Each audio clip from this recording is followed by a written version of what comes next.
What up, though, Head Ass Elementarians? It's been a couple weeks, but it seems that you've landed yourself back in detention with me. But don't worry, while you're here, we're going to be talking about some Easter eggs, details, and references that you probably missed your first time going through the latest episode of Abbott Elementary. That's season 4, episode 19, music class. Now, we haven't seen each other in a couple of weeks, and let me tell you, these last few episodes have been a doozy, alright? We wanted to get out a season 4 theories video, but we weren't able to make it through production in time, so some of the things that we've predicted are already starting to come through, and I'll talk about those more at the end and sprinkle throughout as they happen. We might go back and release that episode as like a lost episodes kind of thing. Who knows? So, without any further ado, let's dive into this because as always, y'all may think you know, but you have no idea.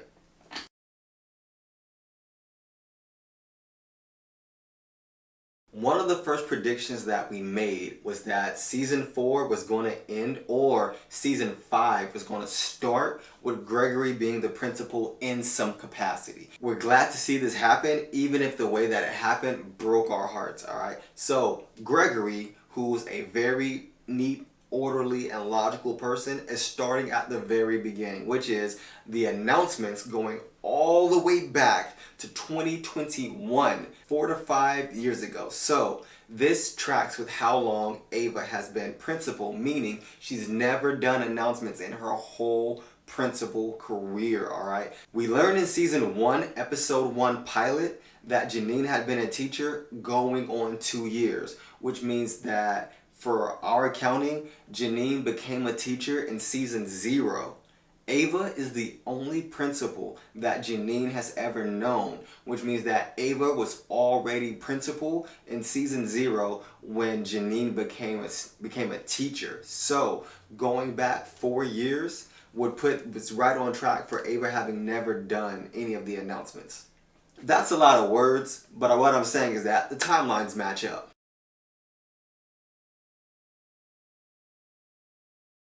We also learned in season 1, episode 1 pilot that Gregory was specifically trained to be a principal. He went to school for education and specialized in being a principal. He undergone special training to be a principal. So out of everybody in the Abbott crew, Gregory is the one who's uniquely qualified to fill in this role in Ava's absence. The killing part about it though is that now he has his dream job, but it came at the expense of someone that he probably does consider to be a friend at this point. We're a little bit happy to say that those of us who talk online know that we predicted this all the way back in season 4, episode 1. Y'all gotta interact with us more.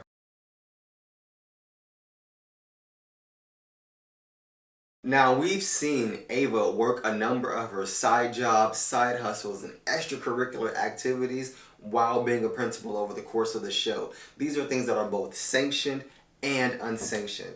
Let us never forget, Jacob was on the business end of the eye mask fiasco, right? But to counterbalance that, Ava did a free ed talk for the district, which probably is what set her on her path to being a motivational speaker. She mentions it in that episode. So it makes sense that while the rest of the teachers are known for struggling financially, Ava would be okay if she didn't have the income from this job. Like she said in this episode, her main source of income wasn't even this job. I also feel that her being able to handle the income loss from not being employed in this way is one of the reasons why Ava did step up and fall on the sword for the rest of the Abbott Elementary crew, which she should have rightfully done. I'm a firm believer that as a leader, everything your team does or fails to do is squarely on your shoulders. So taking the brunt of the consequences for taking bribes from the golf course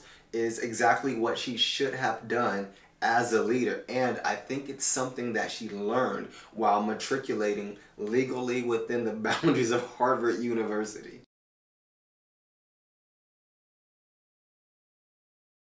It's well established by now throughout the 4 seasons that Janine can't help but metal. We see this firsthand in season 1, episode 2, The Light Bulb. Instead of waiting for Mr. Johnson to come and fix one of the lights that was malfunctioning in the school, she tries to fix it herself and it causes... Watch the episode. You'll see what I'm talking about. So it tracks that Janine would do everything that she's able to do and then some to try to keep Ava having a job that she's okay with no longer having.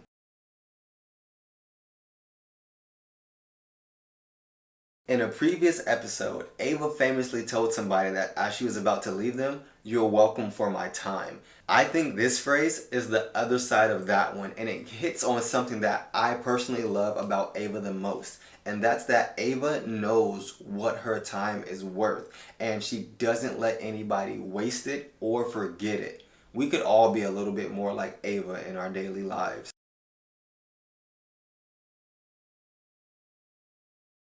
Eagle-eyed viewers saw Ava leave with the badge long before Daya ever did. If you've seen all of our episodes by now, I'm hoping that's you. So if you're one of those viewers, huzzah! Actually, yeah, I'm going to take credit for that because that's what Ava would do.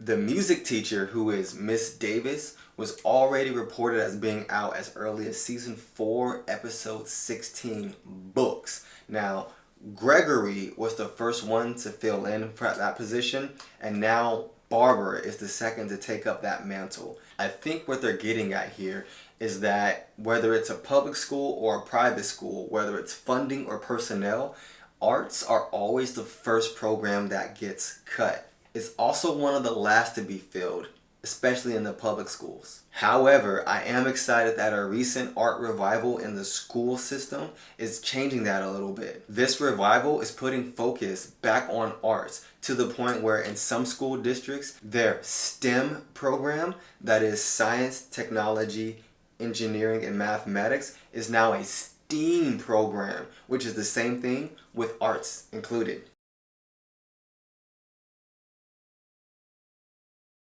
So this is a continuation of the chain that was started in season 2, episode 14, Valentine's Day. And in that episode, a parent had complained about Jacob, a white teacher, being the history teacher for Black History Month.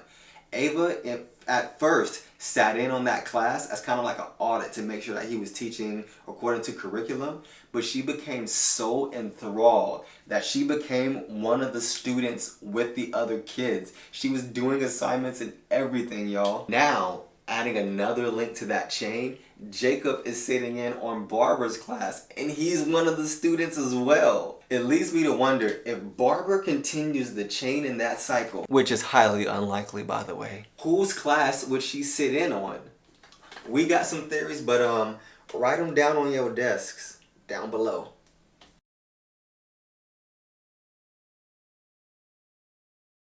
We knew Barbara was doomed from the start the second she said fundamentals. It seems everybody nowadays wants to be great without actually doing the work it takes to be great. Becoming good starts with learning and becoming adept at the fundamentals, which she's trying to teach them. From there, you can go on and develop your own unique style and even specialize. However, these kids just want to make music like they see and hear without understanding the underlying principles about what makes that music so great to them. Without knowing the fundamentals, success isn't repeatable on command. At best, you're just doing what you were told in the order you were told. At worst, you're doing trial and error, which is going to take time that you don't have to spend.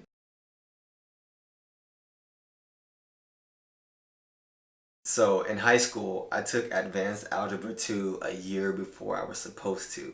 And a double whammy to that is that I didn't study for this super hard test that we had coming up. So when it came time to actually take the test, instead of like attempting them and getting them wrong, getting partial credit, I threw a Hail Mary. Literally. I knew my teacher was hardcore into Jesus. So instead of actually writing any of the answers, I did the only thing I thought would work. I wrote Jesus for every answer on that test. Then when I went to go and turn it in, I told the teacher that if they failed me, they were going to hell. I passed with the slimmest margin possible.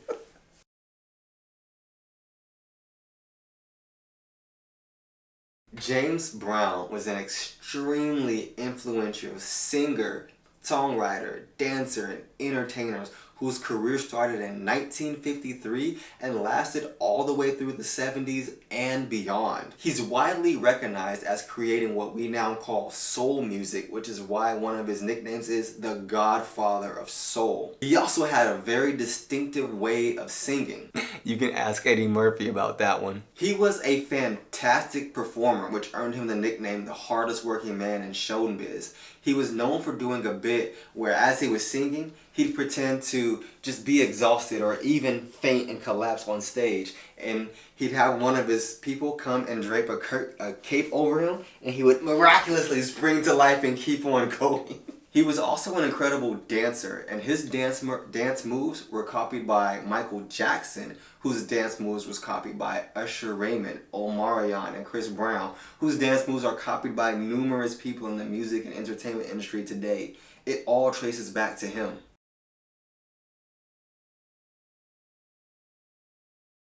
Ava's filing system was initially set as a joke way back in season 2, episode 14 if you want to look at it yourself, to further the running joke that Ava either doesn't care or just isn't good at her job of being a principal. At the time, Ava filed her students' records by who had the hottest dad. Now it just seems to be based on the Survivor TV show.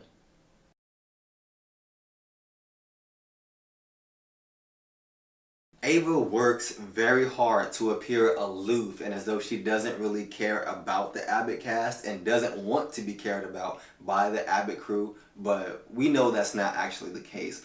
Ava's been slowly opening up to the crew all the way back since season 1, episode 9, Step Class, when we first learned that her grandma has a mental illness like dementia or Alzheimer's or whatever and lives in a senior facility. So it tracks that Ava doesn't want the Abbott crew being able to reliably find her when she leaves work for the day. My theory is that it's not that she doesn't like them, but because she's a doomsday prepper, and when the worst happens, she doesn't want them coming to her to share her resources or to drain hers.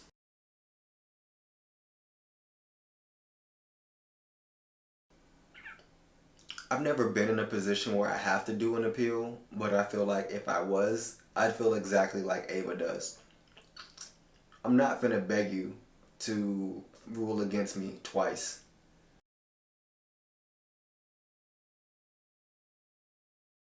Thank God for Teenage Jesus and the fact that we watch Abbott Elementary with the subtitles on, because this would have went right over our heads. A TEB talk or Tobias talk turns out isn't actually a real thing. I know because we spent a lot of time and fought over looking it up. I want to issue an apology. I'm sorry, Jessica. You don't really smell like ham when you're overheated and we've turned the heat up in the office. This is actually monumental for Ava in a couple of ways. First, this is her second actual motivational talk and the first one that's presumably paid. Also, we found out that Airport Luxury Inn isn't a real place either, but we didn't fight over that one. I just had to look it up.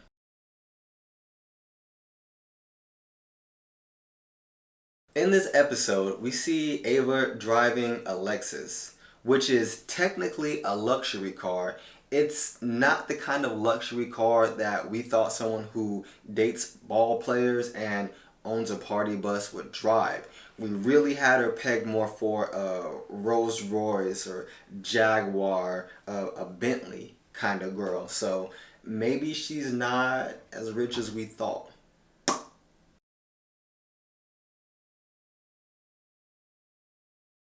This banger right here is She Works Hard for the Money by Donna Summers. This is a classic female empowerment song. This appeared in many TV shows and movies all throughout the 90s and late 80s.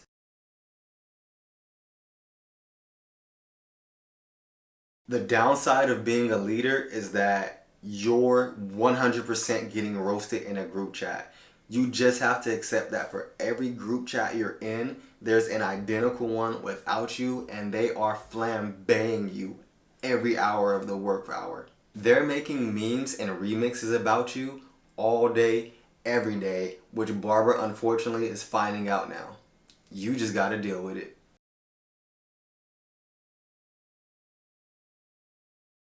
Yeah, and every word and number is also made up. Your name is just a sound that somebody makes to get your attention. Everyone was once the youngest person alive, but not many people will ever be the oldest one alive.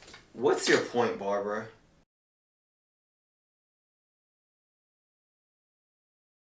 While he's becoming a bit of the whipping boy the last half of this fourth season, I'm really starting to like Jacob and the fact that he has more EQ than everyone else, probably combined. Hear me out. Anyone else, when given something they didn't deserve like that, probably would have already popped back, even if it was Barbara herself. Instead, Jacob is able to instantly recognize what's going on and respond in a way that would soothe Barbara and not continue to agitate. The only other person I think that would have been able to engage with Barbara in this way is Melissa. And as you know, they have an amazing friendship.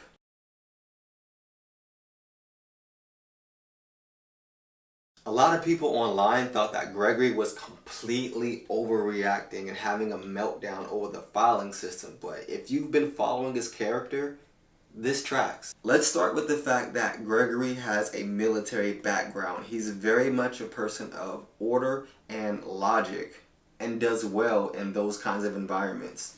Also remember, this is the guy who lost his girlfriend because he tried to schedule downtime on their vacation. Of course, he was going to have a meltdown trying to pull information out of what seemed to be a random and chaotic filing system, especially one based on a TV show he's never seen. We also know that Gregory does not handle failure very well. See the cold open of season 3, episode 8 if you think I'm wrong.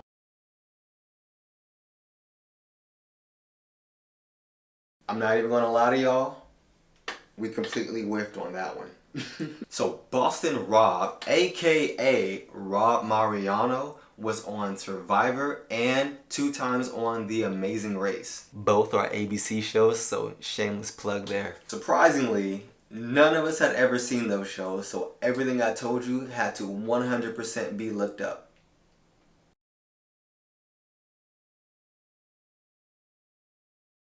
Manny, like Janine, loves to put a positive spin on what's going on. Unlike Janine, however, he doesn't let his positivity make him delusional. He's always capable of seeing the real life difficulty and downsides to whatever they're doing. Him and Janine really would have made a great couple if Gregory didn't have romantic plot armor. Then Janine goes and does my personal pet peeve, which is just not ending the conversation before hanging up.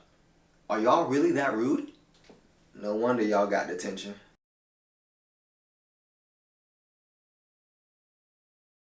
In season 2, episode 10, Ava is dating Andre Iguodala, who is a former member of the Golden State Warriors, an NBA team. She agrees to a date with O'Shawn in season 4, episode 15, 100th Day of School.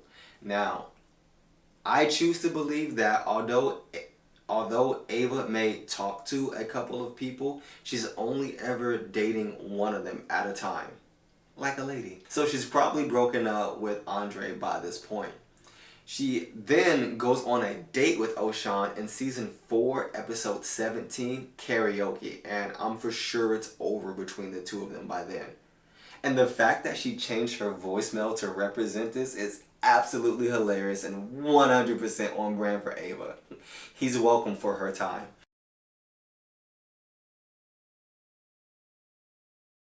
This is the 3rd music class that Barbara has taught, and the kids still haven't sang or played any instruments yet. So of course they're bored, uninterested, and disengaged. It's understandable that Barbara would be frustrated that no one did the homework she was excited for.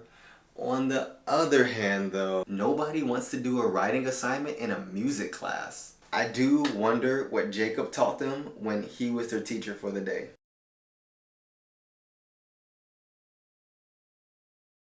Lowbrow screenplay writers will try to manufacture tension by having one character say, "We don't have time to explain," and then totally do something where there was more than enough time to explain, like get in a car and drive to where they're going. Kate Peterman, this episode's writer, avoided that trope by having Greg say 3 words, which were, "Use more words."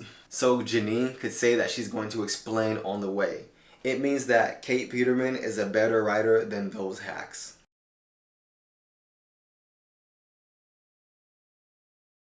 I'm starting to like Jacob more and more this season. Like him, out of my top 22 songs, 21 of them are songs that are found on the soundtrack to Nightmare Before Christmas. On my favorite, never knew that I was crippin'. If a We know that Ava loves the finer things in life to the point where a 2.5-star hotel and parking her own car at that hotel is definitely beneath her. We also saw her driving a Lexus though. For stuff like this, I would love it if Abbott Elementary in between seasons did some side content, kind of like Tales of the Sith or Tales of the Jedi, or What If, but for the Abbott Elementary characters. Imagine if we got to follow Mr. Johnson around one day to see just how absolutely crazy his life is.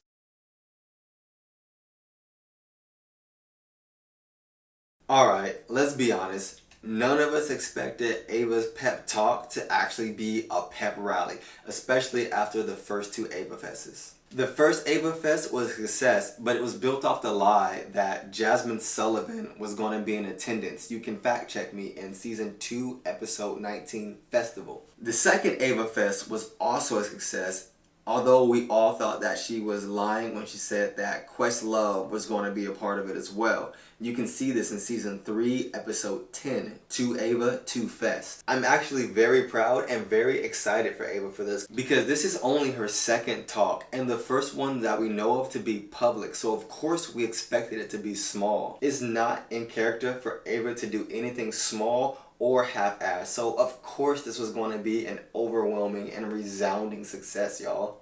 I'm just glad to see our girl shining.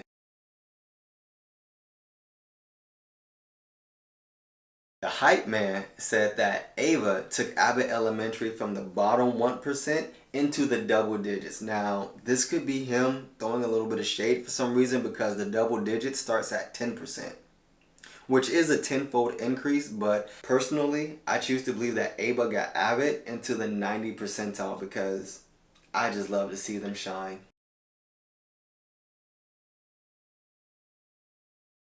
I mean, who else could it have been? Bruh is in everything and everywhere. Also, Melissa knows Ava. She just couldn't get another shirt some other time. But she wouldn't be Melissa if she wasn't trying to fight somebody over something petty.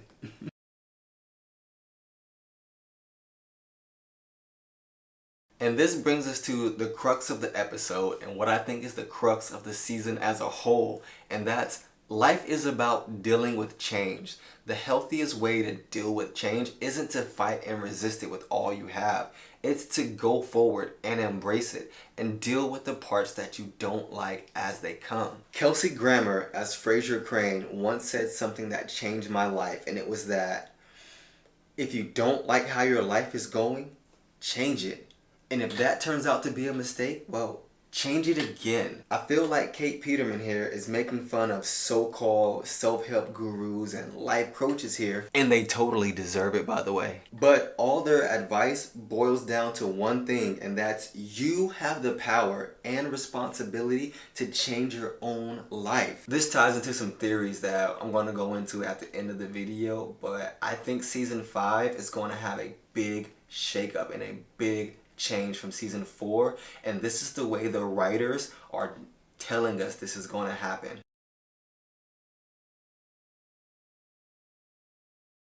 So if you've seen the movie Friends with Benefits, you know that all throughout that movie there's the running joke about who actually made this song. It's Closing Time by the band Semisonic. It's not Blink 182. It's no one else. This reminds me of the XCKD comment about the cybersecurity professional being banned from speaking at conferences once it was found out that all he was doing was just remixing Missy Elliott's lyrics.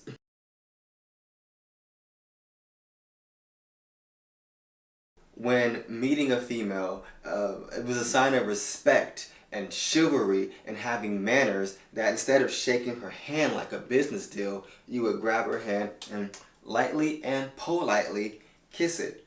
Respect. Then COVID came and ruined the whole thing. No one was going to let you kiss their hand when we don't even let you blow out the candles on the whole cake anymore. You get a slice of your own cake, you put a candle on it, and you blow on that. No, wait, are we doing this again? I was the #1 person doing this. You have to tell me if this is okay to do again. If this has come back, y'all have to tell me. Write it on your desk down below so I know. Hell yeah. I'm gonna go hang out at the mall and meet people all day.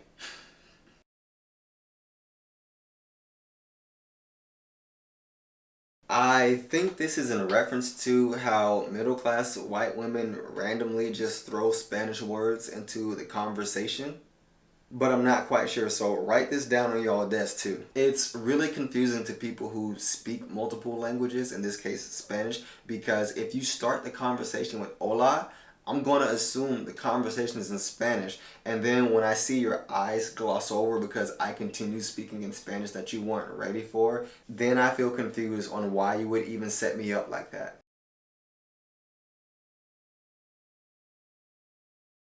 The thing about going viral is that regular people think they really do have some control over whether it happens to them, and honestly y'all, that's just so cute. It's not your content, it's not the shares. If the algorithm for whatever platform thinks that the platform can make money off it, then it will go viral. This is why it's harder for new and smaller content creators to go viral off just one random video they post. This really goes back to people want to see things they've already seen before. They don't want new, they don't want different really. With the right kind of support, I really want to believe that Lil Man's video can go viral, but the odds was rigged against him from the start, especially with that whack track.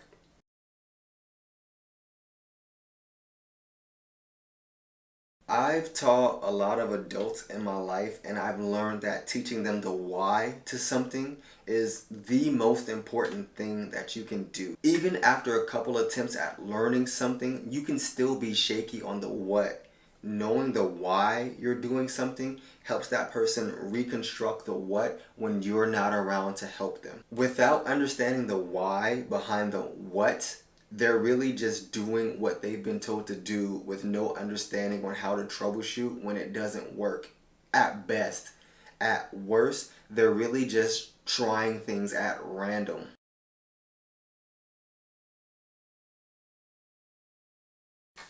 There ain't no commentary to this one. Gregory and Melissa have wonderful chemistry, and we hope in season 5 they get more scenes together.